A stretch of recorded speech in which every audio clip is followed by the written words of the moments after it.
Tai pagrindiniai dalykai, kuriuos tu turi žinoti, neriant, nusinerk grybuko dėžutę. Tai visų pirmiausiai pasidaryti reikia stebuklingą žiedelį, jis padaroma štai taip. Tada pasidarius pirmą stulpelį, veriam vąšelį per viduriuką ir išneriam likusius stulpelius. Tiesiog paprastai praneriam ir išneriam reikiamą stulpelių skaičių. Nunėrus reikalingą stulpelių skaičių, patraukiam virvutę ir sutraukiam. Štai tau ir stebuklingas žiedelis, kurį tikrai labai paprasta pasidaryti. Susijungiam.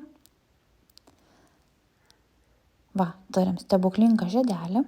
Tada tau reikės žinoti, kaip reikia platinti. Platinimas yra labai paprastai, kada išneriamas vienas stulpelis ir į tą pačią vietą įvėrus vąšelį išneriam antrą tokį patį stulpelį. Tai čia praplatinam. Matosi V raidė. Dabar kitas dalykas, ką tau reikia žinoti, kaip reikia siaurinti.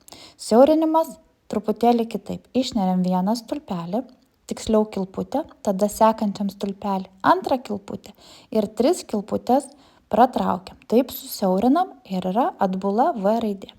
Dabar visą grybuką neriu žemu stulpeliu, kabinu už 2 kilpučių. Čia yra žemas stulpelis. Tada, ką noriu parodyti, kad pabaigus nusinerti, paskutinėse eilutėse reikės padaryti jungiamuosius stulpelius. Va, vienas jungiamas stulpelis, antras jungiamas stulpelis, trečias jungiamas stulpelis. Tikrai nėra sunku tai padaryti. Taip atrodo grybo